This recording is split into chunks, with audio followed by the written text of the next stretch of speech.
এই ডাল দেখুন, এই সুন্দর পুষ্প দেখুন। এই ডালের সৌন্দর্য হলো এই পুষ্প, আর এই পুষ্পের মেরুদণ্ড হলো এই ডাল। এবার কল্পনা করুন, যদি এই ডাল থেকে এই পুষ্পকে ছিঁড়ে নেওয়া হয়, তাহলে আপনি যাই করুন না কেন পুনরায় জোড়া লাগাতে পারবেন না। এবার যদি এটা আমাদের জীবনে হয়, আমাদের মানুষের, আমরা যদি কিছু পাই তাহলে সেটা সুরক্ষিত রাখি, আর যদি সেটা হারিয়ে ফেলি তাহলে দুঃখে জর্জরিত হই। এবার ফিরে আসি প্রকৃতির কথায়। দেখা যাক প্রকৃতি আমাদের কি শেখায়। এবার যদি এই পুষ্প এই ডালটা থেকে ছেড়ে যায়, আর যদি এই ডাল সবল থাকে, তাহলে কিছুদিন পরেই এই ডালে আবার নতুন ফুল ফুটবে। এবার এটা আমাদের জীবনেও ঘটবে, নিশ্চয়ই ঘটবে। সেটাই প্রকৃতি। সেই জন্য জীবনে আপনি যা হারিয়েছেন সেটার বিষয় না ভেবে, যা ফেলে এসেছেন তার বিষয় না চিন্তা করে, ভবিষ্যতে যা আপনি যত্ন করে রাখতে পারবেন, সাবধানে রাখতে পারবেন, সেগুলির প্রতি একাগ্র হন। বিশ্বাস করুন, এই মনরূপী ডালের ওপর সুখের ফুল সব সময় ফুটবে। রাধা রাধা। ধন আর মানুষের মনের মধ্যে একটা সম্পর্ক রয়েছে। সেই একই সম্পর্ক রয়েছে সুযোগ আর প্রয়াসের মধ্যে। মানুষ বলে, যদি আমি একটু ধন লাভ করি তাহলে আমি কিছু করতে পারি। ধন বলে, যদি তুই কিছু করিস তবে তোর কাছে আমি আসব। মানুষ বলে, আমি কোনো সুযোগ পেলে তবেই তো চেষ্টা করব। আর সুযোগ বলে, তুই প্রয়াস কর তবেই তো আমি দেখা দেব। সবসময় জীবনে সেই কামনা করবেন না যা আপনি অন্য কারোর থেকে বা এই সংসারের থেকে নিয়তির সাহায্যে পেতে পারেন। মনোসংযোগ করুন নিজের কর্মের ওপর। মনোসংযোগ করুন তার ওপর যা আপনার হাতে আছে। অনবরত চেষ্টা করুন, না কোনো আশা করে, না কোনো আকাঙ্ক্ষা নিয়ে। আর তারপর এই জীবনকে দেখুন, সে সফলতা হোক বা সুখ, সে ধন হোক বা হোক সুযোগ, সব নিজে থেকেই আপনার কাছে আসবে। রাধা রাধা। যখনই আমরা প্রসন্ন হই, কোনো শুভ অনুষ্ঠান থাকে, আমরা সাফল্য লাভ করি, আমরা সবার আগে আপনজনদের মিষ্টিমুখ করাই। আর এটা ভালো, মিষ্টিমুখ করালে মনও মিষ্টি হয়ে যায়। কিন্তু এই মিষ্টতা শুধুমাত্র মিষ্টির মধ্যে থাকে না, কারণ এই স্বাদ নয়, এই এক অনুভূতি। জিহ্বার স্বাদ গলায় গেলেই শেষ হয়ে যায়, সেখানে অনুভূতির স্বাদ সারা জীবন মনে থেকে যায়। তাই আপনি যখনই আপনজনদের মিষ্টিমুখ করাবেন, শুধু সেই মিষ্টি দিয়ে কেন, যা কিছুক্ষণের জন্যই থাকে, সেই অনুভূতির দ্বারা, সেই মিষ্টি কথার দ্বারা, সেই মিষ্টি ব্যবহারের দ্বারা সবাইকে খুশি করুন। মানুষ সারা জীবন মনে রাখবে। না থাকবে কোনো তিক্ততা, আর না থাকবে কোনো শত্রুতা। দেখবেন, এইভাবেই আপনি আরো একটা সুযোগ পেয়ে যাবেন মিষ্টিমুখ করার। রাধা রাধা। আপনি কখনো কোনো ইঁদুর দেখেছেন? তার সবসময় কিছু না কিছু চাই, ঠোকরাতে থাকে সারা দিন সারা রাত। কখনো আপনার রান্নাঘর থেকে কিছু নেবে, তো কখনো ভাড়ার ঘর থেকে কিছু নেবে। কখনো আপনার জামা ছিঁড়বে, কিছু তুলে নিজের গর্তে নিয়ে চলে যাবে। কিন্তু আপনি দেখুন, সে কখনোই সন্তুষ্ট হয় না, ওর পেট কখনোই ভরে না। ঠিক তারই বিপরীত হলো নদী। কারোর থেকে কিছুই নেয় না, শুধুই দান করে। নিজের জল এই প্রকৃতিকে বিলিয়ে দেয়, এই ধরাকে ভিজিয়ে বয়ে চলে, এই প্রকৃতিকে একটা নতুন জন্ম দেয়। আর এই নদী যে সব সময় শুধুমাত্র দান করে, আপনি দেখবেন এই নদী কখনোই খালি হয়ে যায় না। এটা থেকে আপনি কি শিখলেন? যে সব সময় ছিনিয়ে খায় সে সব সময় অভুক্তই থাকে। যে ব্যক্তি সব সময় সবাইকে দান করে তাকে এই ক্ষুধা কখনোই জ্বালায় না। যে ইঁদুর যে সবসময় ছিনিয়ে খায় একলা হয়ে যায়, তার শত্রু তৈরি হয়। সেখানেই নদী যে সব সময় সবাইকে দান করে তাকে মানুষ মা ভেবে তার পুজো করে। তাই ছিনিয়ে নয়, দান করাতে বিশ্বাস রাখুন। আর আসুন আমার সাথে ভালোবেসে বলুন, রাধা রাধা। ভাগ্য, কত সুন্দর শব্দ এই ভাগ্য, কিন্তু যতটা সুন্দর ঠিক ততটাই রহস্যময় এই শব্দ। কখন কি হবে কেউ জানে না। লোকে বলে যে ভাগ্যে যা লেখা আছে তার চেয়ে বেশি কিছুই পাওয়া যায় না, তার চেয়ে কমও কিছুই পাওয়া যায় না। নিয়তির যা রচনা তা কখনো মোছা যায় না। কিন্তু কেউ এইটা বোঝে না যে নিয়তি আপনার কর্মের দ্বারা বদলায়। যদি আপনি শুভ চিন্তা করেন, শুভ কর্ম করেন, তাহলে নিয়তি আপনার সাথে খারাপ কিছু হতেই দেবে না। কখনো আকাশে পাখিদের দেখুন, তারা কখনো ভাগ্যের উপর নির্ভরশীল হয় না। যতই ঝড় আসুক, যতই তীব্র হাওয়া দিক, ঘুরতে থাকে, একটা জিনিস জড়ো করে নিজের সৌভাগ্য, নিজের বাসা নিজেই তৈরি করে। নিজের সন্তানের জন্ম দেয়, তাকে লালন পালন করে, নিজেই তাকে উড়তে শেখায়, কখনোই ভাগ্যের উপরে নির্ভরশীল হয় না সে। এই বিষয়টা আমাদেরও শিখতে হবে। তাই মনে রাখবেন, আপনার ভাগ্য নিয়তির লিখন নয়। আপনার ভাগ্য তাই যেটা আপনি দিনের পর দিন আপনি নিজেই লেখেন। কিছু নিজে পরিশ্রম করে, কিছু নিজের ভাবনার জোরে। রাধা রাধা। সুরক্ষা প্রত্যেক ব্যক্তির জন্য গুরুত্বপূর্ণ, কিন্তু এটাই মানুষের সবথেকে বড় শত্রু।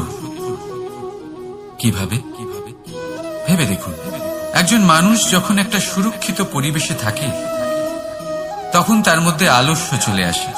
সে জানে যে আমাকে না ভবিষ্যতের জন্য কিছু করতে হবে আর না আজকের জন্য কিছু করতে হবে, শুধুই জীবন যাপন করতে হবে। এই সুরক্ষা কবচ থেকে বাইরে বেরোনো অত্যন্ত জরুরি। ভাবুন, পাখি যে তার সন্তানকে জন্ম দেয়, কিছুদিন পরে তাকে তার বাসা থেকে বের করে দেয়। কেন?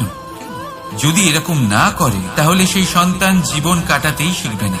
যদি তাকে ডাল থেকে নিচে না ফেলে দেয়, সেই সন্তান উঠতেই শিখবে না, তার পাখনা শক্তিশালী হবেই না, সে তার নিজের বাসা তৈরি করার চেষ্টাই করবে না। পাখি তার বাসা তখন তৈরি করে যখন তার অভিভাবক তাকে ত্যাগ করে। মনে রাখবেন, আপনি সুরক্ষা কবচের বাইরে বেরোলে বিপদ অবশ্যই আসবে, যার জন্য আপনি সতর্ক হবেন, তার মোকাবিলা করবেন, শক্তিশালী হবেন। এবার সেই বিপদ যাতে আর না আসে সেই জন্য আপনি পরিকল্পনা করবেন। তাই যদি আপনি নিজের বিকাশ চান, তাহলে যখনই আপনার মনে হবে যে আপনি একটা সুরক্ষিত পরিবেশে রয়েছেন, সুরক্ষিত কবচের মধ্যে রয়েছেন, তখন সেখান থেকে বাইরে বেরোন। সেখানেই পাবেন আপনার বিকাশ। রাধা রাধা। এটা সেই নৌকার প্রতিরূপ যা আমাদের নদী পার করায়। এবার বিষয়টা একটু ভেবে দেখুন, সেই বিশাল নৌকা যা আমাদের নদী পার করায়, সেটার নির্মাণ নদীতে নয়, ডাঙায় হয়। আর যদি আমরা এটাকে নদী অবধি পৌঁছতে চাই, তাহলে আমাদের দরকার পড়ে কোনো গরুর গাড়ির অথবা ঘোড়ার গাড়ি, তার সাহায্যে একে বহন করা হয়। এবার পথে যদি কোনো জলধারা আসে, কোনো নদী আসে, আর সেটাকে পার করতে হয়, তাহলে তখন সেই নৌকার উপরে গাড়ি রাখা হয়, তারপর তাকে পার করা হয়। অর্থাৎ এই যাত্রা দুজনের সংযোগ ছাড়া সম্পূর্ণ হতেই পারবে না। সেই জন্যই এই প্রবাদ আছে, কখনো নৌকা তো কখনো গাড়ি। আমাদের সম্পর্কের মধ্যে অতি আবশ্যক, আমাদের সম্পর্কের মধ্যে অত্যন্ত গুরুত্বপূর্ণ হল সংযোগ। সবসময় একসাথে চলা, সংযোগ স্থাপন করা, সবসময় সুখী থাকবেন। রাধা রাধা। কোন ব্যক্তির ব্যক্তিত্ব কিভাবে তৈরি হয়? আপনার কি মনে হয় যে ব্যক্তি জন্ম থেকে তার স্বভাব নিয়ে জন্মায়, নাকি আপনার মনে হয় যে এই প্রকৃতি ব্যক্তির জন্য তার নিয়তি রচনা করে? না, এরকম একেবারেই হয় না। আমি আপনাকে বোঝাচ্ছি। যখনই বৃষ্টি পড়ে কোনো বিন্দুর দিকে দেখবেন, এবার এই বিন্দু যেখানে পড়ছে তার উপরে নির্ভর করছে তারপর কি হবে। যদি এই বিন্দু পড়ে কোনো ক্ষেতের ওপরে, তাহলে কোনো নতুন ফসলের জন্ম দেবে। যদি সে গরম কড়াইতে পড়ে, তাহলে বাষ্পীত হবে। যদি সে কোনো সাপের মুখের ভেতরে পড়ে, তাহলে বিষ তৈরি হবে। ঝিনুকের ভেতরে পড়লে মুক্ত তৈরি হবে। যদি কোনো পাতার ওপরে পড়ে, তাহলে শিশির তৈরি হবে। একই বিন্দু, কিন্তু তার সঙ্গত তার ভবিষ্যৎ এবং ব্যক্তিত্ব নির্ধারণ করবে। এবার এটা তো শুধুমাত্র এক বিন্দু, তার কাজ হলো শুধুমাত্র পড়া। কোথায় সেটা সেও নির্ধারণ করতে পারে না। কিন্তু আপনি হলেন মানুষ। আপনি বাছাই করতে পারবেন যে আপনার সঙ্গী কারা হবে, কাদের সাথে আপনি মেলামেশা করে বড় হবেন। তাই তা ভালোভাবে করি, কারণ এই নির্বাচন আপনার হাতে, কারণ এই জীবন আপনার, ভবিষ্যৎ আপনার। এবার আপনি মহান হতে চান কি না, তার নির্ণয় আপনাকেই করতে হবে। আসুন আমার সাথে ভালোবেসে বলুন, রাধা রাধা। মানুষের কত রকম অনুভূতি হয়, কিন্তু সে সেটাই করে যেটা সে আজ অবধি করে এসেছে, আর এটাই তার সব থেকে বড় ভুল। আপনাকে যদি উদাহরণ দিই, তাহলে একটা গোয়ালা যে ছোটবেলা থেকে একটাই কাজ করেছে, গরুকে চড়িয়েছে, দুধ বের করেছে, সে সারা জীবন সেটাই পাবে, শুধু দুধ। কিন্তু ভেবে দেখুন, যখন এই দুধ কোনো ময়রার কাছে যায়, তখন সে সেটা দিয়ে মালপোয়া বানায়, মাখন বানায়, বিভিন্ন রকমের সুস্বাদু মিষ্টি বানায়, ঘি বানায়। সে বড় কিছু করে, তার বদলে সে বড় কিছু পায়। তাই মনে রাখবেন, যদি আপনি সেটা করেন যেটা আপনি সব সময় করে এসেছেন, তাহলে আপনি সেটাই পাবেন যা আপনি আজ পর্যন্ত পেয়ে এসেছেন। আসবে রাধা রাধা। সমুদ্র মন্থন, আমরা সবাই জানি এ কিভাবে হয়েছিল। এই মন্থন থেকে কি কি পাওয়া গেছিল? অসংখ্য রত্ন পাওয়া গেছিল, বিষ পাওয়া গেছিল, অমৃত পাওয়া গেছিল। ঠিক সেইভাবেই আমাদের ভেতরেও একটা বিশাল সমুদ্র রয়েছে, যাকে আমরা নাম দিয়েছি মন। যদি এই মনের মন্থন করা হয়, তাহলে এই মন থেকে বিষও বেরোতে পারে, আর অমৃতও বেরোতে পারে। তাই মনে রাখবেন, আপনার যে জিহ্বা রয়েছে তা বিষও নির্গত করতে পারে, আবার অমৃত। খারাপ কিছুও করতে পারে, যদিও আপনার মনস্কামনা খারাপ নাও হয়। তাই সবসময় যখন আপনার মুখ থেকে শব্দ উচ্চারণ করবেন, এই মনের মন্থন করে তা করুন। আর আমার সাথে ভালোবেসে বলুন, রাধা রাধা। পাদুকা, খড়ম আমাদের জীবনে কতটা গুরুত্বপূর্ণ হয়। যখনই আমরা এটা পায়ে পরে হাঁটি, এটা আমাদের রক্ষা করে কাঁটা থেকে, ছোট পাথর থেকে। এটা আমাদের সুরক্ষিত রাখে। কিন্তু যদি এটাকেই আমরা অন্য দৃষ্টিভঙ্গি দিয়ে দেখি, তাহলে এই পাদুকার জন্যই হাঁটার সময় পেছন থেকে আমাদের পায়ে কাদা লেগে যায়। এরকম মানুষও আমাদের জীবনে থাকে, যে থাকে তো আমাদের সাথেই, কিন্তু এরাই আমাদের পিঠ পিছে কাদা ছড়ে। এবার হাঁটার সময় যখন আপনার পায়ে কাদা লাগে আপনার পাদুকার জন্য, আপনার নজর সেদিকে থাকে না, আপনার নজর থাকে সামনের দিকে, কারণ সেটাই আপনার লক্ষ্য, সেটাই আপনার পথ, আর সেটাই আপনার করা উচিত। তাই মনে রাখবেন, আপনার পা ধরে সেই টানতে পারে যে আপনার পেছনে রয়েছে, আর আপনার নজর সেখানে নয়। সবসময় সামনে নিজের লক্ষ্যে থাকা উচিত। প্রতি মুহূর্তে নিজের লক্ষ্যের দিকে তাকিয়ে থাকুন, সবসময় জীবনের সামনে এগোতে থাকুন। আর রাধা রাধা।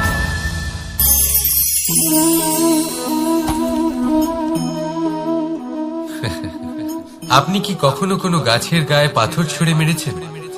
আজ না হোক ছোটবেলায় কখনো না কখনো নিশ্চয়ই ছুঁড়েছেন। এখনো বাচ্চারা সেটাই করে থাকে। কিন্তু আপনি কি কখনো ভেবে দেখেছেন যে কেন সেই গাছের ওপরই পাথর ছুঁড়ে মারা হয় যাতে ফল থাকে? কোনো সাধারণ বা ফল বিহীন গাছের ওপর এত পাথর কেন ছোড়া হয় না? কারণ খুবই সহজ, আমরা ফল খেতে চাই, আর সেটা পারার জন্য আমরা পাথর ছুঁড়ে সেগুলিকে প্রাপ্ত করার চেষ্টা করি। আর অন্যদিকে সেই গাছ এই পাথরের রূপে বিরোধিতা সহ্য করে, তবুও সেখানেই দাঁড়িয়ে থাকে যেখানে তার অবস্থান। সেই ফল আমাদের দিতে থাকে যা সর্বদা আমাদের দিয়ে এসেছে, আর সেই জন্যই সে আমাদের কাছে মূল্যবান। তাই মনে রাখবেন, আপনার জীবনেও এরকম অনেক মানুষ আসবেন বা হয়তো এখনই আছে যারা আপনার বিরোধিতা করেন, যারা আপনার জীবনে সংকট ডেকে আনেন, আপনাকে দোষারোপ করেন, কিন্তু আপনার নজর সেদিকে থাকা উচিত নয়। তাই একটা গুরুত্বপূর্ণ সত্য সবসময় মনে রাখবেন, সেই গাছের ওপরেই পাথর এসে পড়ে যে ফল ধারণ করে, যে মূল্যবান হয়। রাধা রাধা। আপনি এটা দেখতে পাচ্ছেন? আপনি নিশ্চয়ই ভাবছেন এটা জট কি করে বাঁধল। তার কারণ এই হলো, আমি এই সুতো ঠিক করে গুছিয়ে রাখতে পারি না। এটার দুটো দিক একসাথে জড়িয়ে গেছে, আস্তে আস্তে পুরোটা জড়িয়ে গেল, আর তারপর দেখুন এমন একটা জট পেকে আছে যে আমি কিছুতেই বুঝতে পারছি না এটাকে খুলবো কিভাবে। তাই মনে রাখবেন, যদি কোনো লম্বা সুতোকে ঠিক করে গুছিয়ে না রাখেন তাহলে সেটা জড়িয়ে যাবে। এইভাবেই আমাদের জীবনে আমাদের জিহ্বা, আমাদের কথা, যদি এই জিহ্বা আপনারা সামলে না রাখতে পারেন তাহলে শুধুমাত্র কষ্ট পাবেন। তাই নিজের শব্দ এর উপরে নিয়ন্ত্রণ রাখুন, সর্বদাই ভালো হবে। আর আসুন আমার সাথে ভালোবেসে বলুন, রাধা রাধা। এটা দেখতে পাচ্ছেন? আপনি নিশ্চয়ই জানেন এটা কি। এটা বড়ই বিচিত্র এক বস্তু। এটা হলো কয়লা। আমি একে বিচিত্র এই কারণে বলছি, ভেবে দেখুন, যদি এটা গরম হয় আর আপনি এটাকে ধরে ফেলেন, এটা আপনার হাত পুড়িয়ে ফেলবে। আর যদি এটা ঠান্ডা হয় আর আপনি এটা ধরেন, তাহলে এটা আপনার হাতে কালি লাগিয়ে দেবে। অর্থাৎ যে কোনো পরিস্থিতিতেই, যে কোনো রূপেই থাকুক না কেন, গরম হোক অথবা ঠান্ডা, এটা কোনো না কোনো ভাবে আপনার ক্ষতি অবশ্যই করবে। এরকমই হয় খারাপ মানুষজন, বদ সঙ্গ, ঠিক কয়লার মতো। আপনি যদি কিছু নাও করেন, যাই হয়ে যাক, এরা যদি আপনার কাছে থাকে তাহলে কোনো না কোনো ভাবে জীবনে আপনার কোনো না কোনো ক্ষতি অবশ্যই হবে। তাই নিজের জীবনে সবসময় সঙ্গতের নির্ণয় অত্যন্ত ভেবেচিন্তে করবেন। রাধা রাধা। মানুষ কতটা শক্তিশালী হয়, তার কতটা সামর্থ্য রয়েছে, সে কতটা প্রতিভাশালী হয়, এটা হয়তো বলার কোনো দরকারই নেই। আজকের দিনে সবাই জানে যে মানুষ কি না করতে পারে। মানুষ চাইলে সবকিছু করতে পারে। মানুষ যদি চায় মাছের মতো জলে সাঁতার কাটতে পারে। মানুষ যদি চায় হিমালয়ের মাথা নত করতে পারে। মানুষ যদি চায় সমুদ্র থেকে মুক্ত সংগ্রহ করতে পারে। মানুষ যদি চায় তাহলে আকাশের পাখির মতো বিচরণ করতে পারে। মানুষ চাইলে সব কিছু পেতে পারে। সে জ্ঞান, সম্পত্তি, পরিবার, সাফল্য, সবকিছু। যদি কিছু থাকে যেটা সে গ্রহণ করতে চায় না, সেটা হলো তার দোষ। জীবনে এগিয়ে যেতে পারবেন। আর আমার সাথে ভালোবেসে বলুন, রাধা রাধা।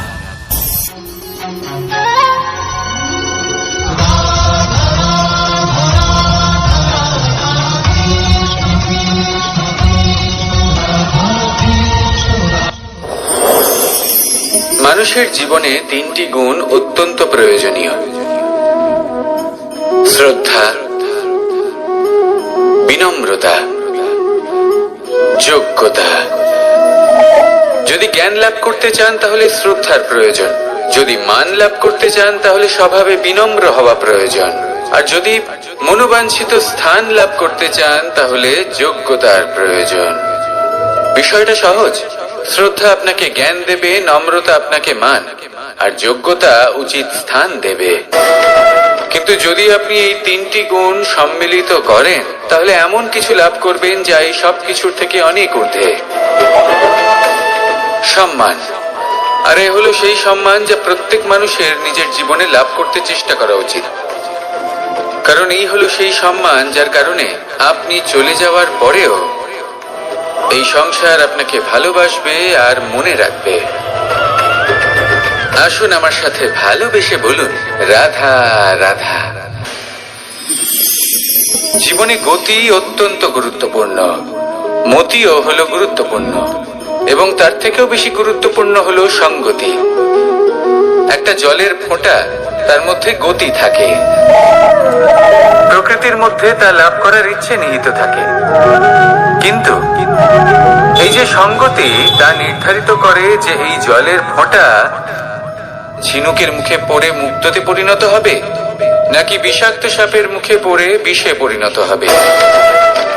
এবার দেখুন, এই জঞ্জাল স্বর্ণকারের দোকানের সামনেও থাকে এবং জঞ্জাল একজন ব্যবসাদারের দোকানেও থাকে, কিন্তু জঞ্জাল যা স্বর্ণকারের দোকানে থাকে তা ব্যবসাদারের দোকানের জঞ্জালের থেকে অনেক বেশি মূল্যবান, কারণ তার মধ্যে সোনার কণার সঙ্গতি থাকে। সেই জন্য জীবনে সঙ্গতির উপর বিশেষ গুরুত্ব দেবেন। যেমন সঙ্গতি তেমনই আপনি হবেন। আসুন আমার সাথে ভালোবেসে বলুন, রাধা রাধা। প্রত্যেক প্রাণী ভালোভাবে জীবন যাপন করতে চান, এটা তাদের স্বভাবে আছে এবং ভাবাটা অনুচিত নয়। কিন্তু একটা ভালো জীবনের গুরুত্বপূর্ণ অংশ কোনটা? বসবাসের স্থান, সেই স্থান যেখানে আমরা জীবন অতিবাহিত করি। এবার মানুষ ভাবতে পারেন যে একটা ভালো বাসস্থানের অর্থ কি? সেই স্থান যেখানে সহজে জল পাওয়া যায়, যেখানে শুদ্ধ বায়ু পাওয়া যায়, যেখানে আনাজ উৎপন্ন হয়। এটা জীবনযাপনের জন্য পর্যাপ্ত বটে, কিন্তু ভালো জীবন যাপনের জন্য আরো একটা কথা আপনাকে বুঝতে হবে। সাধু, জ্ঞানী, পণ্ডিত ব্যক্তি, এই সকল মহাপুরুষ, এনাদের যে বাসস্থান তা অত্যন্ত বিশেষ হয়। এখানে এক ধরনের বিশেষ ইতিবাচক শক্তি থাকে, এমন একটা স্থান যেখানে দেবতারাও বিচরণ করেন। জীবন আমরা সবাই যাপন করি, কিন্তু জীবনের উদ্দেশ্য শুধুমাত্র জীবন যাপন করা নয়। জীবনের উদ্দেশ্য হলো মুক্তি লাভ করা। আর এই সকল সাধু, জ্ঞানী, পণ্ডিত ব্যক্তি, এই সকল মহাপুরুষ আপনাকে মুক্তির পথে নিয়ে যেতে পারেন, কারণ এরা হলেন সেই মহাপুরুষ যারা নিজেদের অন্তরের বিকার, অহংকার, ক্রোধ, বিদ্বেষ এই সকল দোষগুলিকে ত্যাগ করেছেন, এদের উপর বিজয় লাভ করেছেন। এমনই একজন ব্যক্তি আপনাকে মুক্তির পথে নিয়ে যেতে পারে। প্রয়োজন হলো শুধুই এনাদের চিনতে পারা, এদের কথা বুঝতে পারা এবং এদের দেখানো পথে চলা। যদি আপনি এটা করতে পারেন তাহলে এই মন প্রফুল্ল হয়ে বলবে, রাধা রাধা। আমি এখানে একা এই বনে বসে আছি, বাঁশি বাজাচ্ছি। কার জন্য? কে আছেন এখানে? কেউ নেই। আমার প্রজা, আমার রাজ্য, আমার পরিবার আমার থেকে অনেক দূরে আছেন। আমি এখানে একা এই বনে বসে এই আকাশের এই রঙের, গাছের এই সব ফলের, মাটির সুবাসের আনন্দ উপভোগ করছি। কেন? আমি হলাম দ্বারকাধীশ। এমন কি রাজকীয় বা ভৌতিক সুখ রয়েছে যে আমি ওখানে পেতে পারি না? সবকিছুই পেতে পারি, তাও এখানে বনে একা বসে আছি। কোন সুখ খুঁজে চলেছি? একা থাকার সুখ। আমরা প্রত্যেকদিন অনেক মানুষের সাথে, চিন্তাধারার সাথে, কর্মের সাথে, পরিস্থিতির সাথে সুখ দুঃখের দ্বারা বেষ্টিত থাকি। জীবনের এই চক্রে আমরা জড়িয়ে পড়তে থাকি। যতই আমরা এই সমস্যার সমাধান করি, আমরা ততই এতে জড়িয়ে পড়ি। আমরা এতটাই জড়িয়ে পড়ি যে যখন আমরা আয়নায় নিজেদের দেখি, তখন আমরা নিজেদের চিনতেই পারি না। এমন মনে হয় যেন আমরা নিজেদের হারিয়ে ফেলেছি।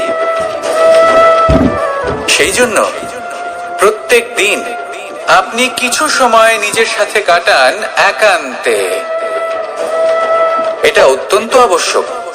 নিজের অস্তিত্বের গভীরে গিয়ে দেখতে শিখুন, নিজেকে বুঝুন। অদ্ভুত শান্তির অনুভূতি হবে। যেমন এই বায়ু, এই বৃক্ষ, এই পুষ্প, এই নিসর্গ, এদের মতো আপনিও কখনো একলা হতে শিখুন। কখনো নিসর্গের একটা অংশ হয়ে দেখুন। এই মন প্রসন্ন হয়ে বলবে, রাধা রাধা। ওমা, এ কি? আমি কখন থেকে এখানে অপেক্ষা করছি, হাত পেতে দাঁড়িয়ে রয়েছি যাতে একটা ফল আমার হাতে এসে পড়ে এবং সেটা আমি খেতে পারি। কখন থেকে অপেক্ষা করছি, কিন্তু সেটা হচ্ছেই না।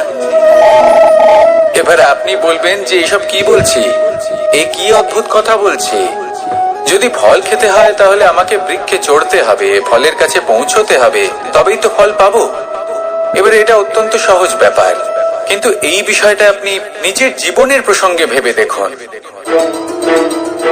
লক্ষ্য কোথায় আছে আপনি জানেন, সেই লক্ষ্যে পৌঁছানোর পথ কি সেটাও আপনি জানেন, সেই পথে চলার ক্ষমতাও আপনার রয়েছে, কিন্তু তাও আপনি নিজের লক্ষ্য লাভ করতে পারছেন না। কেন? কারণ আপনি অপেক্ষা করছেন যে লক্ষ্য আপনার সামনে চলে আসবে, কিন্তু তা হয় না। লক্ষ্য সে যাই হোক না কেন, ধন হোক, প্রেম হোক, কোনো সম্মান হোক বা মোক্ষ হোক, যদি আপনি তার দিকে অগ্রসর না হন তাহলে ফল প্রাপ্তি অসম্ভব ব্যাপার, তা কোনোদিনই হবে না। সেই জন্য আপনার চোখের সামনে আপনি যদি নিজের লক্ষ্যকে দেখতে পান, তাহলে উঠুন এবং সেই দিকে অগ্রসর হতে শুরু করুন। নিজের অন্তরের সকল অশুভ গুণ দূর করুন, অলসতা ত্যাগ করুন, অজ্ঞানতা ত্যাগ করে দিন এবং চলতে থাকুন। অবশ্যই মনোবাঞ্ছিত ফল লাভ করতে পারবেন। মনে রাখবেন, চলতে থাকলে তবেই লক্ষ্য প্রাপ্তি হবে। অপেক্ষার দ্বারা শুধুমাত্র মৃত্যু লাভ হবে। আসুন আমার সাথে ভালোবেসে বলুন, রাধা রাধা। আমি দ্বারকাধীশ এবং আমার সভাতে বিভিন্ন সময় বিভিন্ন ধরনের মানুষ আসেন, নিজেদের দাবি নিয়ে, নিজেদের ইচ্ছে নিয়ে। কখনো কেউ ভোজন চান, আবার কখনো কেউ ওষুধ, কখনো কেউ বস্তু চান, কেউ আবার চান বস্ত্র। কারোর জ্ঞান চাই, কারোর ধন চাই, আবার কারোর বাসস্থান। অনেক সময় আমি এই অনুরোধ, এই ইচ্ছে পূর্ণ করি না। এবার আপনি এটা ভাবতেই পারেন যে কৃষ্ণ তো তাহলে লোভী, ওর কাছে তো সবকিছুই রয়েছে, তারপরেও সে নিজের প্রজার ইচ্ছে পূর্ণ করে না, তাদের সমস্যাগুলি বুঝতে পারে না, তাদের সুখ স্বাচ্ছন্দ্য প্রদান করে না। আসল সত্য হলো এটাই যে কোনো সবল ব্যক্তি, যে কোনো গৃহস্থ ব্যক্তি যে কাজ করতে সক্ষম, তার পরিশ্রম দ্বারাই নিজের প্রয়োজনগুলি এবং ইচ্ছেগুলি পূরণ করা উচিত। এটা অত্যন্ত প্রয়োজনীয়। আর এগুলো তিনি করতে পারেন শিল্প, ব্যবসা, আচরণ অথবা জ্ঞানের ভিত্তিতে। এই পথে চলতে হবে, পরিশ্রম করতে হবে, তবেই সে কিছু অর্জন করতে পারবে। এবার এমন কোন ব্যক্তি যার এই সব কিছুতে কোনো রুচি নেই, যে কিছুই করতে চায় না, সে কিছুই অর্জন করতে পারবে না। এবার এরকম কোন ব্যক্তিকে যদি আমি কোনো বস্তু প্রদান করি, তাহলে কি হবে? সে পরাধীন হয়ে যাবে, আর সেটা উচিত হবে না। তাহলে কি করা উচিত? তাকে পথ দেখানো, তাকে বোঝাতে হবে যে কোন পথে চলে তুমি নিজের লক্ষ্য প্রাপ্ত করতে পারবে। শিল্প, জ্ঞান, আচরণ এবং ব্যবসা, এই পথে কিভাবে চলে সেটা শেখাতে হবে। আর আমি সেটাই করি। তার ফলে কি হয়? ব্যক্তি স্বাধীন হয়ে যায়। সংসারে সে যা চাইবে তাই প্রাপ্ত করতে পারবে, কখনো কারোর থেকে কিছু চাইবার প্রয়োজন পড়বেই না। এই কথাটা সবসময় মনে রাখবেন। যখনই দান করবেন, তা ভাবনা চিন্তা করে এমন ভাবে দান করবেন যাতে সামনের ব্যক্তি স্বাধীন হতে পারেন, পরাধীন নয়। আসুন আমার সাথে ভালোবেসে বলুন রাধা রাধা। করতে শিখুন। পাণ্ডবরা বন থেকে এসেছিলেন। ওনাদের কাছে না কোনো ধন ছিল, না কোনো সম্পদ, না বিদ্যা। নিজের পরিশ্রমের দ্বারা ওনারা বিদ্যা অর্জন করেছিলেন, আর তার দ্বারাই সম্পদ অর্জন করলেন আর ধনও অর্জন করলেন। এই পাণ্ডব ছিলেন অত্যন্ত কুশল এবং শক্তিশালী। যুধিষ্ঠির নিজের পরিশ্রম দ্বারা এমন জ্ঞান অর্জন করেছিলেন যে এই সংসার ওনাকে ধর্মরাজ যুধিষ্ঠির অভিহিত করেছিল। দেখতে গেলে পাণ্ডবদের কাছে সবকিছুই ছিল, কিন্তু যখন বিষয় এলো আরো ধন লাভ করার, তখন যুধিষ্ঠির, যিনি পাণ্ডবদের মধ্যে জ্যেষ্ঠ, তিনি সকল পাণ্ডবদের সাথে দ্যুতক্রীড়ায় অংশগ্রহণ করে ফেললেন। এর ফলে না শুধু ধনলক্ষ্মী, ধর্মলক্ষ্মী, বিবেক লক্ষ্মীকেও হারালেন, আর শুধু তাই নয়, নিজের গৃহলক্ষ্মী দ্রৌপদীকেও হারিয়ে ফেললেন। এর কারণ কি? ভুলে গেলেন খুব সহজ একটা কথা, এই সংসারে সম্মান এবং সাফল্য দুটোই পরিশ্রমের দ্বারা লাভ করতে হয়, কিন্তু দ্যুতক্রীড়ার এই খেলা আমাদের ভাগ্যের উপর নির্ভরশীল। এই সংসারে দুটি পথ রয়েছে। একটা পথ যেখানে কর্ম এবং পরিশ্রমের দ্বারা আপনি নিজের পথ নিজেই রচনা করতে পারবেন, আর দ্বিতীয় পথ হলো যেখানে এই ভাগ্য এক মুহূর্তে আপনাকে শিখরেও পৌঁছে দিতে পারে, আবার ধূলিসাৎ করে দিতে পারে। আপনি কোন পথ বাছবেন সেই চয়ন আপনারই। আসুন আর আমার সাথে ভালোবেসে বলুন রাধা রাধা। কোনো এক সময়ের ঘটনা এটা। মা এবং বাবা হাটে গিয়েছিলেন, তখন আমি আর দাদা গিয়েছিলাম গরু চড়াতে। আমরা বাড়ি ফিরে এলাম, আর মা সেই সময় একটা কাজ করতেন। যখনই হাটে যেতেন দরজা তালা বন্ধ করে যেতেন। উনি খুব ভালো করে জানতেন যে যদি ওনার এই মাখন চোর সঠিক সময় পৌঁছে যায়, তাহলে এক ফোঁটাও মাখন আর অবশিষ্ট থাকবে না। এবার ঘটনা কিছুটা এরকম হলো যে মা আর বাবা মাঝে মাঝে হাটে যেতেন, তাই মাঝে মাঝে এই দরজা তালা বন্ধ করতে হতো। যখন মা আর বাবা ফিরে এলেন, তখন বাবা ভুলে গিয়েছিলেন যে এই চাবির গোছা থেকে ঠিক কোন চাবিটা দরজার তালা খোলার জন্য উপযোগী। উনি চেষ্টা করতে শুরু করে দিলেন। একটার পর একটা চাবি দিয়ে উনি চেষ্টা করতে থাকলেন, কিন্তু সেই দরজার তালা তো খুলতেই চাইছিল না। ওনার মাথা থেকে ঘাম পড়তে শুরু করলো। তখন মা বললেন যে তালা ভেঙে দেওয়া যাক। মা চলে গেলেন, আর বাবা বললেন না না দাঁড়াও, আর কিছু চাবি বাকি আছে, এটা হয়তো খুলতে পারবো। মা হাতুড়ি নিয়ে চলে এলেন সেই তালা ভাঙার জন্য, আর তখনই বাবা শেষ চাবিটা প্রয়োগ করলেন আর দরজার তালা খুলে গেল। যদি উনি চেষ্টা না করতেন তাহলে এই তালাটাও ভেঙে যেত আর চাবিটাও নষ্ট হয়ে যেত, ঠিক কিনা? এবার এই ঘটনাটা আমি দেখেছিলাম, আর আমার মনে হলো যে কখনো কখনো এই চাবির গোছার মধ্যে থেকে শেষ চাবিটাও কিন্তু জীবনের দরজা খুলে দিতে পারে। সেজন্য আপনি যদি জীবনে সাফল্য লাভ করতে চেষ্টা করেন, নিজের লক্ষ্যে পৌঁছতে চান, তাহলে হার মানবেন না। হয়তো দেখবেন আপনার পরবর্তী প্রচেষ্টা বা এই অন্তিম প্রচেষ্টা আপনাকে সাফল্যের পথে নিয়ে গেল। তাই নিরন্তর প্রচেষ্টা করতে থাকুন, জীবনে সাফল্য লাভ করুন। যজ্ঞের আগুনকে শুভ বলে মনে করা হয়, আর সেখানেই চিতার আগুনকে অশুভ মনে করা হয়। এমনটা কেন হয়? এখানে বিষয়টা হলো লক্ষ্য, বিচার এবং সঙ্গের। যখন আমরা যজ্ঞ করি তখন আমাদের লক্ষ্য কি হয়? পরিবেশকে আরো পবিত্র করে তোলা, ইতিবাচক করে তোলা। আমাদের লক্ষ্য শুভ হয়। তারপরে আসে বিচার। এই পরিস্থিতিতে সেই বিচার হলো অগ্নি। স্ফুলিঙ্গ থেকে তীব্র আকার ধারণ করে সমস্ত কাঠকে পুড়িয়ে দেয় এবং সুগন্ধ ছড়িয়ে দেয়। অর্থাৎ যদি আপনার লক্ষ্য শুভ হয়, তাহলে তার নিজেই শুভ বিচারধারাকে আমন্ত্রণ জানায়। এই শুভ বিচার তখনই আসবে যখন আপনার সংকল্প শুভ হবে। অন্যদিকে হলো চিতার আগুন। এর লক্ষ্য কি? একটা দেহকে পরধামে পৌঁছে দেওয়া। সবার শেষে সবকিছু আপনার উপরে নির্ভরশীল যে আপনি কোনটা চয়ন করতে চান। আপনার লক্ষ্য যদি শুভ হয়, তাহলে আপনার বিচার এবং সঙ্গতি আর তার পরিণাম সবই শুভ হবে। আসুন আর আমার সাথে ভালোবেসে বলুন রাধা রাধা। এই সংসারের প্রত্যেক বস্তুর, প্রত্যেক পরিস্থিতির, প্রত্যেক আবেগের দুটি দিক আছে। এর মধ্যে পার্থক্য করা সম্ভব শুধুমাত্র দৃষ্টিভঙ্গির দ্বারা। যদি কোনো ব্যক্তি পর্বত শিখরে দাঁড়িয়ে থাকেন, তাহলে উনি এটাই দেখতে পাবেন যে এই জলের ধারা সমুদ্রের দিকে বয়ে চলেছে। আরেক ব্যক্তি যিনি সমুদ্রের কাছে দাঁড়িয়ে আছেন, তার এটাই মনে হবে যে এই জলের ধারা সমুদ্রের দিকে আসছে। এখানে বিষয়টা হলো দৃষ্টিভঙ্গির, আর এটাই সময়ের সাথেও হয়ে থাকে। অনেক সময় মানুষ চিন্তিত হয়ে পড়েন, ত্রস্ত হয়ে পড়েন যে তার কাছে হয়তো খুব কম সময় আছে, তাতে তিনি অনেক কিছুই করতে পারবেন না, আর একটু সময় থাকলে খুব ভালো হতো।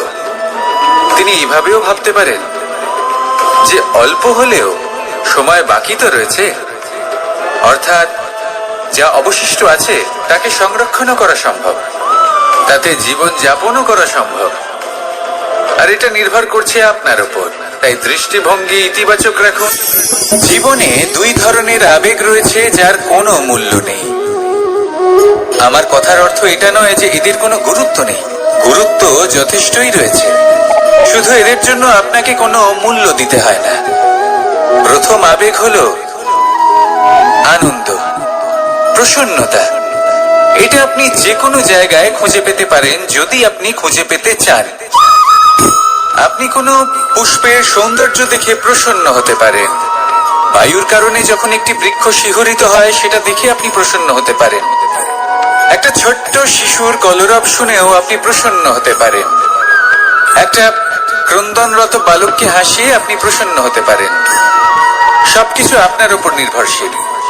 সেখানে আরেকটি আবেগ হলো দুশ্চিন্তা। মানুষ বড়ই দুশ্চিন্তা করতে থাকে। আজ আমি এই কাজ করেছি, সেই বিষয়ে চিন্তা। আজ আমি এই কাজ করতে পারিনি, সেই বিষয়ে চিন্তা। কাল আমাকে এই কাজ করতে হবে, সেই নিয়ে চিন্তা। আমি কি সেই কাজটা করতে পারবো, সেই বিষয়ে দুশ্চিন্তা। চিন্তা সর্বত্র রয়েছে, যার জন্য মূল্য দিতে হয় না। যত চান আপনি একত্রিত করতে পারেন। একটা গুরুত্বপূর্ণ কথা মনে রাখবেন, প্রসন্নতা জীবনের একটা নতুন সূত্রপাত। সেখানে দুশ্চিন্তা হলো জীবনের চিতার সমান। এবার এই দুটি আবেগ হলো মূল্যহীন, দুটোই আপনার সামনে আছে। কোনটা চয়ন করবেন আপনি, দুশ্চিন্তা নাকি প্রসন্নতা? সিদ্ধান্ত আপনারই। আসুন আর আমার সাথে ভালোবেসে বলুন, রাধা রাধা। ধন, সম্পত্তি, এগুলো আসলে কি? এগুলো শুধু সেই মূল্য যার দ্বারা আমরা কোনো কিছু অর্জন করতে পারি। এবার এই ধনের দ্বারা এই সংসারে অনেক কিছু লাভ করা সম্ভব, কিন্তু সেই সব কিছুই শুধুমাত্র ভৌতিক বস্তুই হবে, ভৌতিক সামগ্রী, ভৌতিক সুবিধা। অর্থাৎ আপনার কাছে যতই ধন থাকুক, তা আপনাকে শান্তির ঘুম এনে দিতে পারবে না, আপনাকে জীবনের বাস্তব সুখের অনুভূতি লাভ করাতে পারবে না, কারণ এগুলো ভৌতিক ধন। এই ভৌতিক বস্তুই অর্জন করাতে সক্ষম। বাস্তবিক ধন কি? যদি এই প্রশ্ন আপনার মনে আসে, তাহলে তার উত্তর আমি আপনাকে দেব একটা উদাহরণের মাধ্যমে। কখনো আপনি শুনে থাকবেন যে একজন পিতা আজীবন অনিষ্ট করেন, অনর্থ করেন, খারাপ কাজ করেন শুধু ধন অর্জনের জন্য। তিনি ভাবেন যে আমি ধন অর্জন করব আর নিজের সন্তানকে একটা উজ্জ্বল ভবিষ্যৎ প্রদান করব, একটা সুখ স্বাচ্ছন্দ্যময় জীবন দান করব। এবার সন্তান যখন জন্ম লাভ করে, তখন সে ভাগ্যের জোরে সেই ধন ভোগ করে। যেরকম সে পায়, সেরকমই তার ব্যবহার সে করে। কখনো আপনি এটাও দেখে থাকবেন যে সেই সন্তান সমস্ত ধন নষ্ট করে ফেলে, আর সেই পিতা যিনি সমস্ত ধন সঞ্চয় করেছেন, যিনি সেই ধনের প্রভু, আজ সেই ধনের প্রহরী হয়ে রয়েছেন। এবার এরকম কেন হয়? এরকম তখনই হয় যখন সেই পিতা বুঝতেই পারেন না যে তার জীবনের আসল ধন কি। সেই আসল ধন তার সন্তানকে সে দিতেই পারে না। যদি পিতা তার সন্তানকে কর্মের জ্ঞান দিতে পারেন, উচিত কোনটা অনুচিত কোনটা সেই শিক্ষা দিতে পারেন, সংস্কারের প্রকৃত শিক্ষা দিতে পারেন, তবে সেটা ধনের থেকে অনেক বেশি গুরুত্বপূর্ণ। এটাই হলো জীবনের বাস্তব ধন। আপনি সেই কথা তো অবশ্যই শুনে থাকবেন, কুসন্তান হলে ধন সঞ্চয় করে কি হবে, সুসন্তান হলে ধন সঞ্চয় করে কি হবে। সন্তান যদি কুপুত্র হয়, তাহলে সব নষ্ট করে ফেলবে, আর সন্তান যদি সুপুত্র হয়, তাহলে ধন থাকুক না থাকুক, সে নিজেই কর্মের পথে অগ্রসর হয়ে ধন অর্জন করবে আর নিজের জন্য এক উজ্জ্বল ভবিষ্যৎ করে তুলবে। তাই সন্তানকে সম্পদ দেওয়ার আগে কর্মের জ্ঞান দান করুন, সুশিক্ষা দিন, কারণ এটাই হলো জীবনের প্রকৃত ধন। আসুন আর আমার সাথে ভালোবেসে বলুন, রাধা রাধা। একবার একটা শেয়াল বনে বিচরণ করছিল। ও একটা ছোট্ট শাবক দেখতে পেল। ও ভাবলো, আজ একেই আমি খাবার হিসেবে গ্রহণ করব। আশেপাশে দেখলো কেউ দেখছে না তো, কেউ ছিল না, আর সেই শাবকের উপর আক্রমণ করলো, যা হলো একটা ঘোর অপরাধ। বনের নিয়ম অনুসারে আপনি কখনোই শাবকের উপর আক্রমণ করতে পারেন না। তারপর এই খবরটা যখন রাজা সিংহ জানতে পারলেন, সভার আয়োজন করলেন। কিন্তু সেখানে শেয়াল বলল, আমি তো এরকম কিছু করিনি। কিন্তু যদি আপনি এরকম বলেন, কোনো প্রমাণ দিন, এর কোনো সাক্ষী আছে? তখন রাজা সিংহ পেঁচাকে ডেকে পাঠালেন, যে সেই মুহূর্তে বৃক্ষের শাখার উপর বসেছিল। সে সব কিছু দেখেছিল। পেঁচা সব সত্যি কথা বলল, আর শেয়ালকে মৃত্যুদণ্ড দেয়া হলো। এবার এই কাহিনী আমি আপনাকে কেন শোনালাম? কারণ মানুষও কখনো কখনো এরকম কর্ম করেন যা শিয়াল করেছে। এটা ভাবেন কেউ দেখছে না, যখন আমি অনুচিত কর্ম করতেই পারি। কিন্তু না, আপনি যাই করুন না কেন, কেউ না কেউ অবশ্যই তা দেখছে। কোনো ব্যক্তি না হলেও কোনো প্রাণী, না হলে কোনো যক্ষ বা দেব বা প্রেত। যদি এনারা কেউ না দেখেন, তাহলে ধরিত্রী মাতা দেখেন, যেখানে দাঁড়িয়ে আপনি সেই কর্ম করছেন, তাই না? তাই একটা কথা সবসময় মনে রাখবেন, কে দেখছেন কে দেখছেন না সেই বিষয়ে ভাবা ছেড়ে দিন। এটা খুব সহজ কথা। আপনি যদি উচিত কর্ম করেন, উচিত ফল পাবেন। যদি অনুচিত কর্ম করেন, তাহলে আপনি অনুচিত ফল অবশ্যই পাবেন। সেই জন্য উচিত পথে চলতে থাকুন, উচিত কর্ম করতে থাকুন, আর আমার সাথে ভালোবেসে বলুন, রাধা রাধা। আমরা সবাই জীবনে নিজের জন্য সবচেয়ে ভালোটাই চাই, সবচেয়ে ভালো সুবিধা পেতে চাই, সবচেয়ে বেশি সম্মান পেতে চাই। কিন্তু সবার পক্ষে এই সব পাওয়া কি সম্ভব? হ্যাঁ, নিশ্চয়ই। শুধু একমাত্র বাধা সময়। আমাদের জীবনের কোনো স্থায়িত্ব নেই। তাই যদি সময়ের সদ্ব্যবহার করেন, তাহলে একটু সুবিধে হতে পারে। এবারে দেখুন, যাদের সবসময় স্বপ্ন দেখতে ভালো লাগে, তার জন্য রাত্রি কম পড়ে যায়। আর যারা স্বপ্ন পূরণ করতে চান, তাদের জন্য দিন কম পড়ে যায়। যারা সম্মান পেতে চান, তাদের জন্য সব সময় পরোপকার কম পড়ে যায়। আর যারা জ্ঞান অর্জন করতে চান, তাদের জন্য মনোসংযোগ। জীবনে যদি নিজের লক্ষ্যে পৌঁছতে চান, তবে সময়ের বিভাজন আপনাকে ঠিক করতেই হবে। মনে রাখবেন, রাধা রাধা। লোকে বলে জীবনে মেলামেশা করা অত্যন্ত আবশ্যক। এতে সম্পর্কের আধারও হয়, আবার ব্যবসাও চলে। কিন্তু সবচেয়ে বেশি গুরুত্বপূর্ণ হলো ব্যবহার।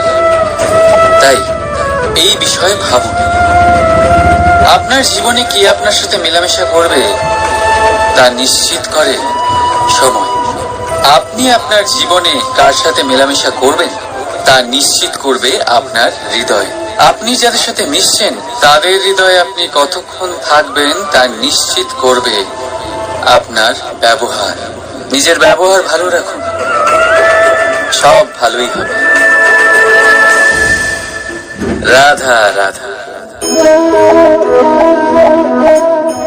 এই ফুল দেখতে পাচ্ছেন আপনি? এটা সেই ফুল যার জীবন এই ডালে শুরু হয়েছিল। দর্শকদের চোখে প্রশংসা দেখল সে। মধুর লোভে মৌমাছিরা এলো, আর তারপর ডাল থেকে ভেঙে নিচে পড়ে গেল সে। কেন? নিয়তি এরকম কেন করল? ভাবুন। কারণ এই ডালেই ফুল হয়ে থাকাটা এই ফুলের জীবনের লক্ষ্য কখনোই ছিল না। এবার এই ফুল হয় দেবতাদের সজ্জায় ব্যবহৃত হবে, নয় কোনো কন্যার গয়নায় গাঁথা হবে, আর নয় কারোর প্রেম প্রদর্শনের মাধ্যম হবে। দেখুন, জীবনে নিজের লক্ষ্যে পৌঁছতে হলে যাত্রাকে ভয় পেলে চলবে না। নিজের অস্তিত্ব তৈরি করতে হলে তাদের ছায়া থেকে আপনাদের দূরে যেতেই হবে, যারা আপনাকে অস্তিত্ব প্রদান করেছেন। এটাই জীবনের নিরন্তর সত্য। রাধা রাধা। আমাদের সকলের জীবনে কখনো না কখনো পাথর দ্বারা আঘাত লাগেই, আর এই সংসারও আমাদের উপরে কখনো না কখনো পাথর বর্ষণ করে, কখনো আমাদের খারাপ ভেবে, আর কখনো আমাদের অসফল ভেবে, কখনো আমাদের বুদ্ধিহীন ভেবে। কারণ অনেক আছে, কিন্তু এই পাথর দ্বারা আমরা আঘাত পাবো কি পাবো না তা সম্পূর্ণ আমাদের হাতে।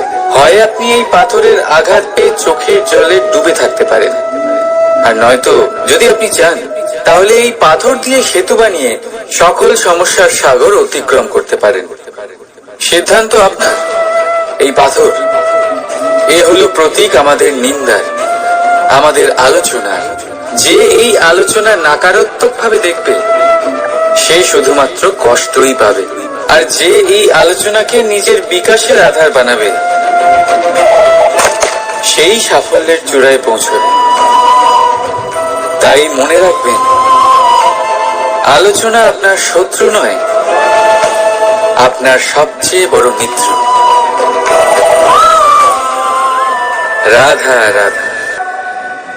মিষ্টি জল সবার পছন্দ, কিন্তু নোনতা জল কেউ পছন্দ করে না। এইবার ভাবার বিষয় হলো মুক্ত,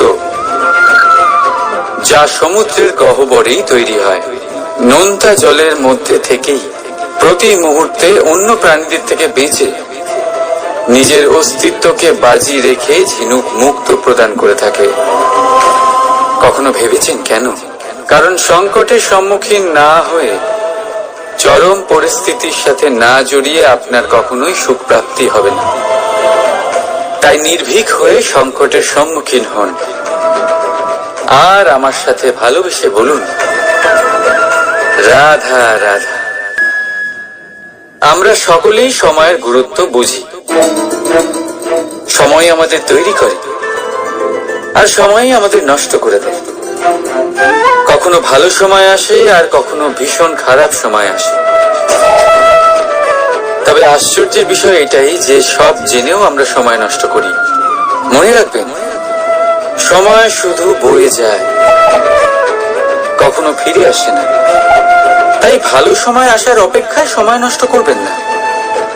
যাই করবেন আজ, এক্ষুনি, এই মুহূর্তে শুরু করুন। তা সেটা কাউকে আনন্দ দেওয়াই হোক, বা নিজেকে বদলানোর চেষ্টা করা হোক, যাই হোক না কেন, বিলম্ব করবেন না। কারণ সময় শুধুমাত্র তাকেই সঙ্গ দেয় যে সর্বদা সময়কে সম্মান করে। রাধা রাধা। কোথায় আছে সবকিছু সীমা থাকে, মুশকিলের, কষ্টের, সংকটের, অন্ধকারের। যার কোনো সীমা নেই তা হলো কেবলমাত্র কঠোর পরিশ্রমের। আপনি নিশ্চয়ই দেখেছেন, রাত্রি যতই অন্ধকারময় হোক, তারারা পরিশ্রম করে তার সাথে লড়তে থাকে, আর অবশেষে সকাল হয়েই যায়। ঝড়ে পাখিদের বাসা ছিন্ন বিচ্ছিন্ন হয়ে যায়, কিন্তু পাখিরা নিজের পরিশ্রম দ্বারা তা আবার বানিয়ে নেয়। কারণ যা সীমিত তাকে অসীমের কাছে হারতে হয়, আর পরিশ্রম অসীম। রাধা রাধা। প্রবাহিত নদী কত সুন্দর হয়, বলিষ্ঠ হয়। যেদিক দিয়ে বয়ে যায় সেখানে এক নতুন জীবন প্রদান করে,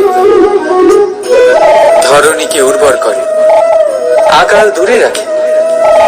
আর হয়তো এই জন্যই নদীকে মায়ের মতো পুজো করা হয়। কিন্তু আপনি কি কখনো ভেবে দেখেছেন যে নদীর জন্ম কি করে হয়? এ কি শুরু থেকেই এমন বিশাল আর খরস্রোতা হয়?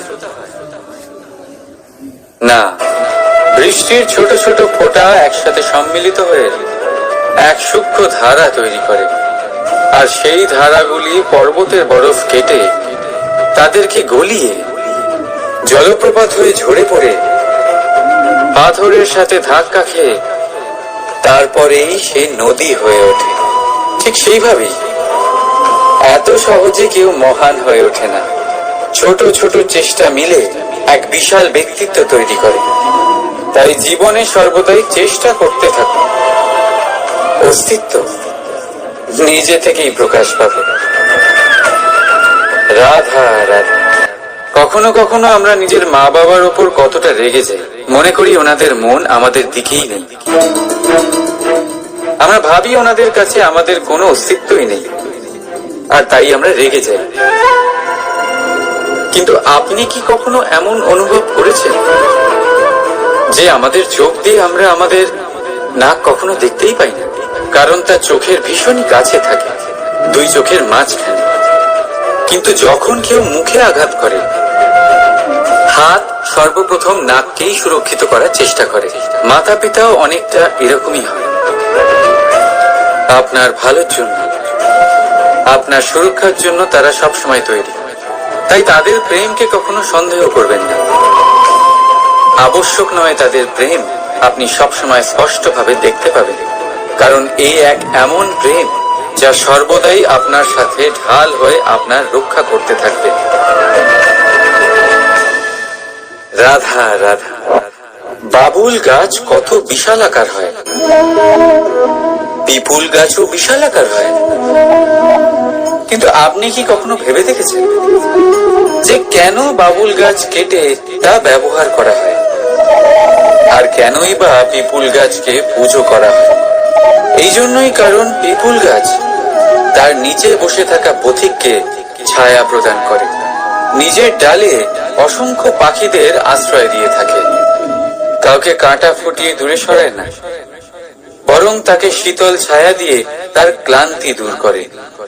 এই সংসারে যদি আপনি সম্মান পেতে চান, তবে পিপুল গাছের মতোই হতে হবে।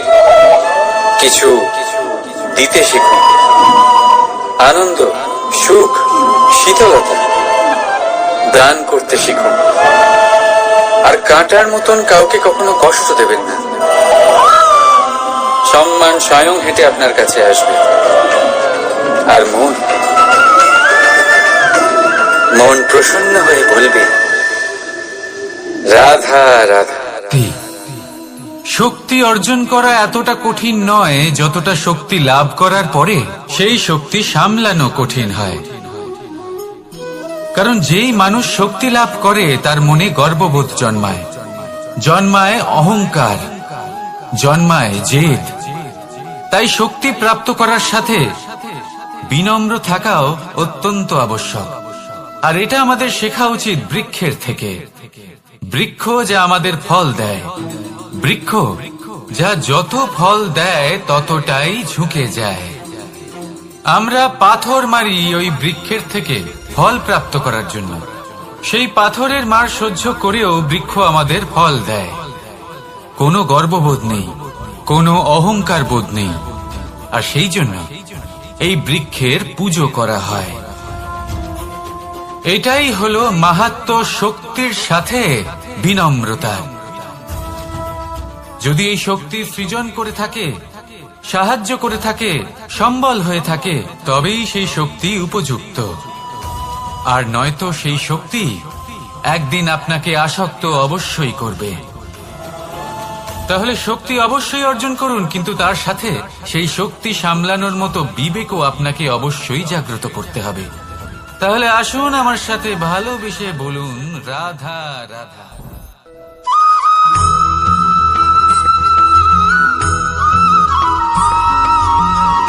কথায় আছে অন্ধকারে প্রদীপ প্রজ্বলিত করলে চতুর্দিক আলোকিত হয়। কিন্তু যদি এই প্রদীপ আমি সূর্যের আলোর সম্মুখে সকালবেলায় প্রজ্বলিত করে রেখে দিই, তাহলে কি হবে? আপনি বলবেন যে এটা করে তো কোনো লাভই হলো না। সূর্যের প্রকাশের সামনে এই প্রদীপ আসলে কিছুই নয়। এবার এই চিন্তা ভাবনা প্রত্যেক দিন করতে হবে, আর একটা অমূল্য শিক্ষা পেতে হবে। মনে করুন যে আপনি মহাপুরুষের সামনে বসে আছেন, কোন মহাজ্ঞানীর সামনে। তাহলে সেই ব্যক্তির সামনে নিজের জ্ঞানের প্রদীপ প্রজ্বলিত করবেন না, নীরব থাকুন, আর সেই ব্যক্তির সূর্যের প্রকাশের মতো জ্ঞান প্রাপ্ত করুন। যতটা পারবেন জ্ঞান লাভ করুন, যদি এমন কোনো সময় এমন কোনো স্থানে আপনি আছেন যেখানে চতুর্দিক অন্ধকার, কারোর কাছেই জ্ঞান নেই, সেখানে নিজের জ্ঞানের প্রদীপ প্রজ্বলিত করুন। এমন করলে দুদিক থেকেই আপনার লাভ হবে। আপনার জ্ঞান প্রাপ্তিও হবে আর জ্ঞানের সঠিক প্রয়োগও করতে পারবেন। আর এই মন প্রসন্ন হয়ে বলবে, রাধা রাধা।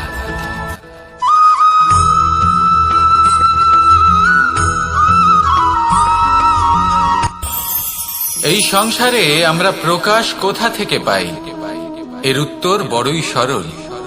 ভোরে যখন সূর্যোদয় হয় তখন প্রকাশের কিরণ আমাদের ঘরে এসে পৌঁছয়। এইভাবেই আমরা প্রকাশ লাভ করি। এবার এই প্রকাশের আলোতেই আমরা সারাদিনের কাজ সম্পন্ন করি। সন্ধে হয়ে যায়, সূর্যাস্ত হয়ে যায়, আর আমাদের ঘর যাতে অন্ধকার না হয় তার জন্য আমরা একটা প্রদীপ প্রজ্বলিত করি। এটাই ঘটে আমাদের জীবনেও। এবার প্রবাহমান আয়ুর সাথে আমরা আমাদের অন্তরে যদি একটা প্রদীপ প্রজ্বলিত করে নিই তাহলে বিষয়টাই অন্যরকম হবে। এবার আপনি বলবেন কোন প্রকাশের কথা বলছি যা আমাদের অন্তরে জাগ্রত করা সম্ভব? আমাদের আত্মার মাঝে প্রেমের প্রকাশ জাগ্রত করার কথা বলছি। কারণ আমাদের এই জীবন এও হলো দিনের আলোর মতো। আজ প্রকাশ আছে, কিন্তু কোনোদিন অবশ্যই অস্ত হবে। কিন্তু অস্ত হবার আগে যদি আমরা আমাদের আত্মার মাঝে প্রেমের এই প্রকাশ উজ্জ্বলিত করে নিই তাহলে আমাদের সন্ধ্যাকালও আমরা আনন্দে এবং প্রেমে যাপন করব।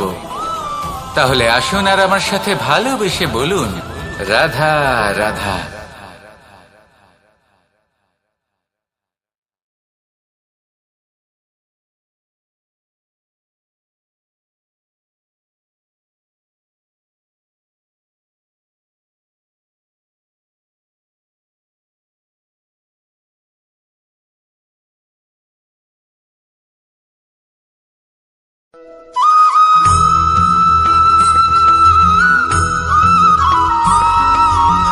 কথায় আছে যে এমন কোনো অক্ষর নেই যার দ্বারা কোনো মন্ত্র হয় না।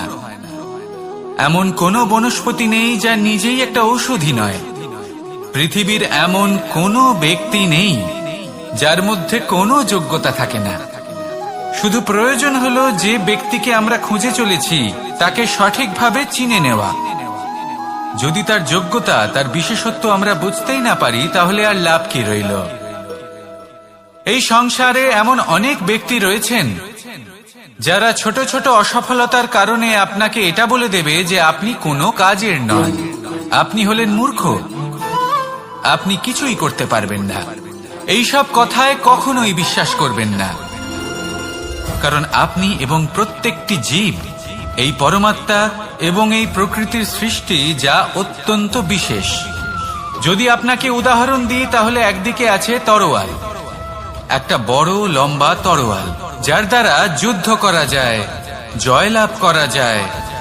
আর অন্যদিকে রয়েছে একটা ছোট্ট সূচ। কিন্তু যে কাজ একটা ছোট্ট সূচ করতে পারে তা একটা তরোয়াল দ্বারা সম্ভব নয়। এর অর্থ হলো এটাই যে প্রত্যেকটা রচনা অত্যন্ত অমূল্য এবং অত্যন্ত বিশেষ হয়। তাহলে বিশ্বাস রাখুন যে আপনি অত্যন্ত বিশেষ একজন।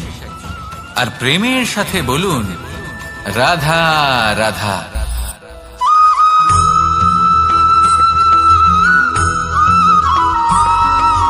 জীবনে যখন কোনো ব্যক্তি নিজের লক্ষ্য প্রাপ্তির জন্য নিরন্তর পরিশ্রম করতে থাকেন, চেষ্টা করতে থাকেন, তখন তিনি কষ্ট অনুভব করেন।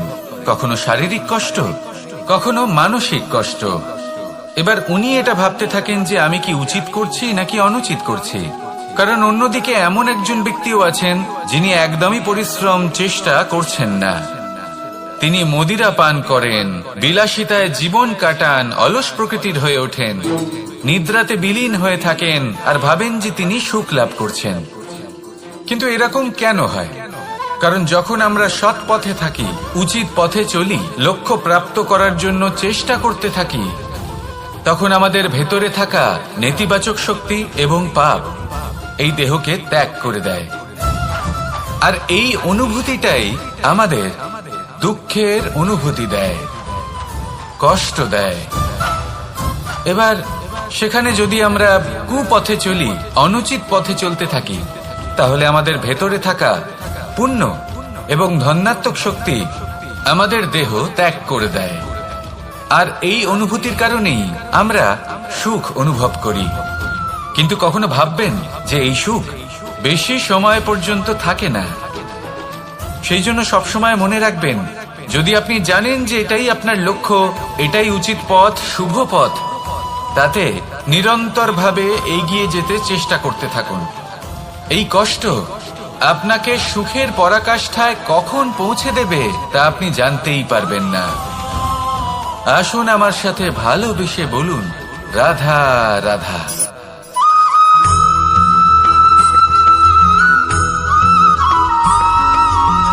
এই দড়িটা দেখুন, ছোট ছোট রেশম দ্বারা তৈরি। এটা সরু সুতো দ্বারা তৈরি হয়েছে এটা, আর এ অত্যন্ত কোমলও বটে। আর আপনি চাইলে এটা সোজাও করে দিতে পারেন, আর চাইলে এটা বেঁকিয়েও দিতে পারেন, আর যদি চান তাহলে এটা গোল গোল করে বেঁধে কোথাও রেখেও দিতে পারেন। এবার এই কোমল দড়ি যদি কোনো নিষ্ঠুর কঠিন পাথরে বারংবার জড়িয়ে দেওয়া হয়, তাহলেও তাকেও কাটতে পারে, নিজের ছাপ ছেড়ে যেতে পারে, সেটার আকারও বদলে ফেলতে পারে। এবার এর কারণ কি? এর কারণ হলো অভ্যাস আর নিরন্তর প্রচেষ্টা। যদি আপনিও চেষ্টা করেন আর নিরন্তর কর্ম করে যান, তাহলে আপনার প্রারব্ধ পাথরের মতো কঠিনই হোক না কেন, তাতে ভাঙন ধরিয়েও আপনি নিজের লক্ষ্যে অবশ্যই পৌঁছতে পারবেন। একটা গুরুত্বপূর্ণ কথা মনে রাখবেন, সুকর্মের অভ্যাস আর নিরন্তর প্রয়াস, এই হলো সাফল্যের মন্ত্র। তাহলে জীবনে এই মন্ত্র আনুন আর আমার সাথে ভালোবেসে বলুন, রাধা রাধা।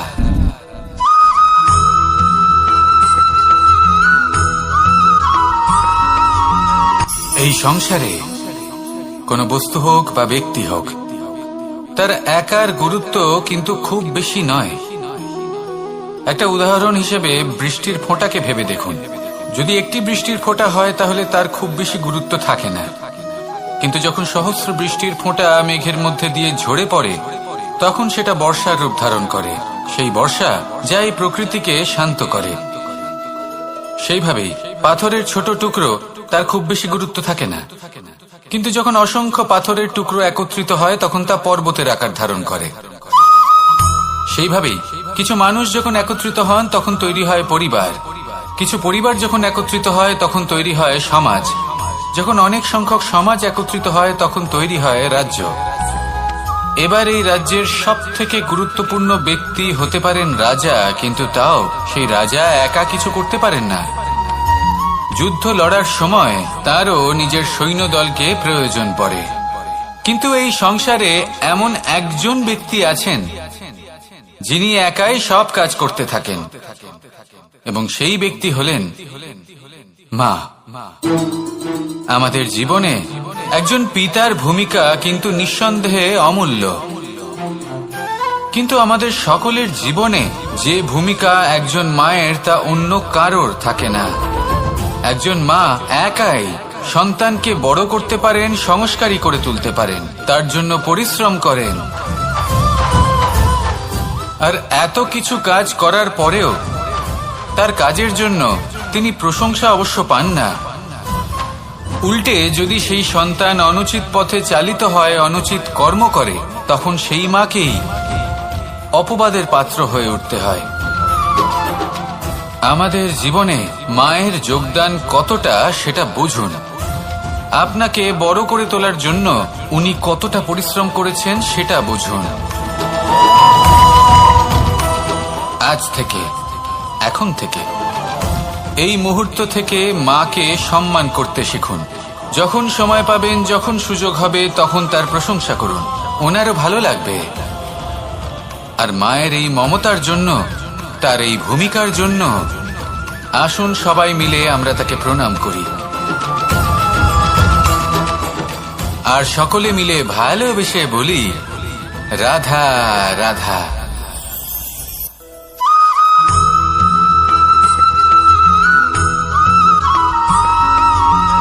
আপনি কখনো কোনো বাজকে নিজের বাসা বানাতে দেখেছেন? এই বাজ যখনই কোনো বাসা বানায় তখন উঁচু গাছের ডালে বা কোনো পর্বতের শিখরে বাসা বানায়, অনেক উচ্চতায়, আর সেখানে তার সন্তানও জন্মগ্রহণ করে। যখন এই সন্তানেরা জন্মায় তখন এই বাজ খুবই ভালোবেসে এবং খুব সাবধানে এদের পালন পোষণ করে, নিজের ঠোঁট দিয়ে তাদের ঠোঁটে খাবার পরিবেশন করে।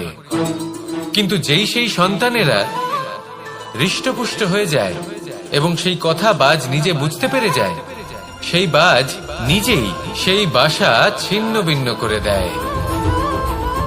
সেই সন্তান যাদের সবেমাত্র ডানা গজিয়েছে, কিভাবে উঠতে হয় তারা জানে না, সেই সন্তানগুলিকে উচ্চতা থেকে ঠেলে দেয়। সেই সন্তান প্রথমে ভয়ভীত হয়ে যায়। তারা সামনে মৃত্যুকে দেখতে পেয়ে ভয়ের কারণে তাদের ডানা ঝাপটাতে থাকে, আর সেই প্রক্রিয়াতেই সেই সন্তানগুলি উড়তে শুরু করে দেয়। এবার এই ঘটনায় আমরা কি শিক্ষা পেতে পারি? এটাই, যদি আপনি মাতা পিতা হন তাহলে নিজের সন্তানকে অবশ্যই স্নেহ করুন, কিন্তু তাদেরকে নিজের আঁচলের তলায় বেঁধে রাখবেন না।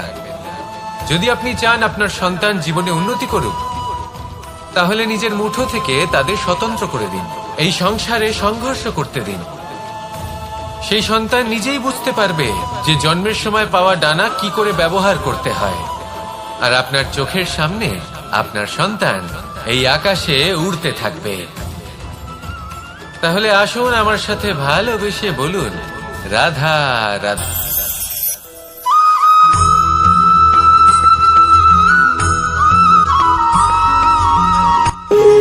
যখন মানুষের মৃত্যু হয় তখন কি হয়? অনেক সংখ্যক মানুষ শোক পালন করতে চলে আসেন। যে ব্যক্তি মৃত্যু লাভ করেছেন তার অনেক বস্তু থাকে যেগুলো তার প্রিয়, যেগুলো তিনি ব্যবহার করেছেন। তার শয্যা, তার বস্ত্র, তার আভূষণ সবকিছু তার থেকে বিচ্ছিন্ন করা হয় এবং খালি হাতে তাকে শ্মশানের উদ্দেশ্যে রওনা করা হয়।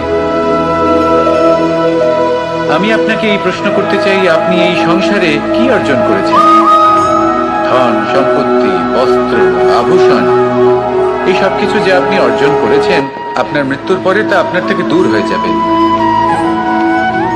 এর উত্তর হলো একটাই, আপনার কর্ম।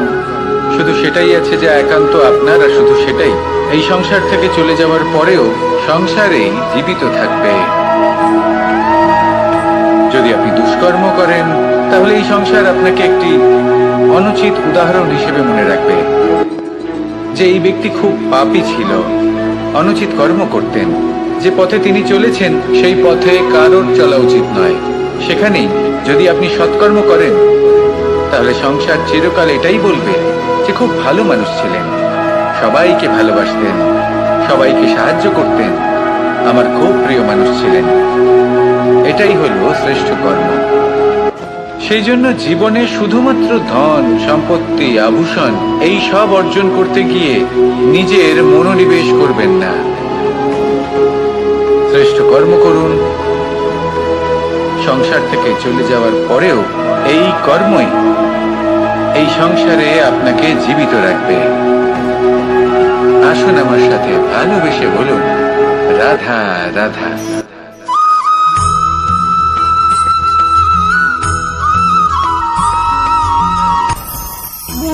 ভোজন। এবার ভোজন সংগ্রহ করার জন্য মানুষ কি না করেন, সব সময় চেষ্টা করতে থাকেন। ফসল উৎপাদনের জন্য অনেক পরিশ্রম করতে থাকেন, কিন্তু অনেক সময় অনেক পরিশ্রম করার পরেও ফসল ভালো উৎপাদন হয় না। এর কারণ কি? কারণ হলো এটাই যে আপনি পরিশ্রম হয়তো অনেক করেছেন, কিন্তু আপনার নজর তো সেই বীজের দিকে ছিলই না যা আপনি রোপণ করেছেন। সেই জন্য সব সময় কোনো বীজ রোপণ করার আগে তাকে পরখ করে দেখুন, তা অত্যন্ত আবশ্যক। আর সেইভাবেই যখনই কোনো কর্মের প্রশ্ন আসে তাহলে সেখানে শুধুমাত্র পরিশ্রম যথেষ্ট নয়, সেই কাজের প্রতি আপনার কর্তব্য কি, আপনার উদ্দেশ্য কি, সেটা জানা হলো অত্যন্ত গুরুত্বপূর্ণ। তাই কর্ম করুন, কিন্তু সেই কর্মের প্রতি আপনার যা উদ্দেশ্য তার মাহাত্ম্য বুঝতে চেষ্টা করুন। তাহলে আসুন আমার সাথে ভালোবেসে বলুন, রাধা রাধা।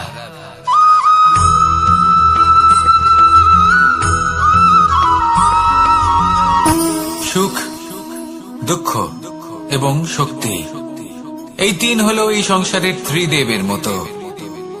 আমাদের জীবনে যা কিছু ঘটছে এই তিনটির ভিত্তির উপরেই হচ্ছে। আসলে এই সংসারের একটা নিয়ম আছে, যখনই আপনি কিছু লাভ করেন এই সংসার আপনার পরীক্ষা নেয়। এটা জানার জন্য আপনার পরীক্ষা নেয় যে আপনি যা কিছুই লাভ করেছেন আপনি কি আদৌ সেটার যোগ্য কিনা।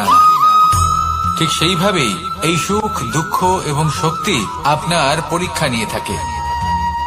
যখন সুখ আসে তখন সে আপনার পরীক্ষা নেয় যে আপনার মধ্যে অহংবোধ জাগ্রত হয়নি তো। যদি অহংবোধ চলে আসে তাহলে সুখ সেখানেই সঙ্গ ত্যাগ করে। দুঃখ আপনার ধৈর্যের পরীক্ষা নিতে থাকে, আর যদি আপনার মধ্যে ধৈর্য না থাকে তাহলে এটা আপনাকে আরো বেশি দুঃখের গভীর অন্ধকারে ঠেলে দেবে। সেখানে শক্তি পরীক্ষা নেয় আপনার বিনম্রতার। যদি আপনি বিনম্র না হন তাহলে হয় এই শক্তি আপনার সঙ্গ ত্যাগ করবে, নয় এই শক্তি বিনম্রতার অভাবে আপনার পতনের কারণ হতে পারে। এই সংসারে যে কোনো ব্যক্তি যিনি এই পরীক্ষায় উত্তীর্ণ হয়ে থাকেন এই জীবনে তিনি সাফল্য লাভ করেন। আসুন আমার সাথে ভালোবেসে বলুন, রাধা রাধা।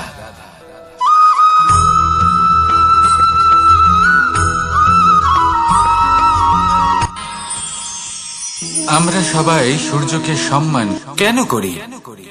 কারণ আমরা জানি যে সন্ধেবেলা যখন সূর্যাস্ত হবে তখন শুধুমাত্র অন্ধকার বাকি থাকবে। ঠিক কিছুটা এরকমই হয় আমাদের মাতা পিতাও, যিনি আমাদের জন্ম দেন, আমাদের ভরণ পোষণ করেন, আমাদের বড় করেন, আমাদের প্রেম প্রদান করেন।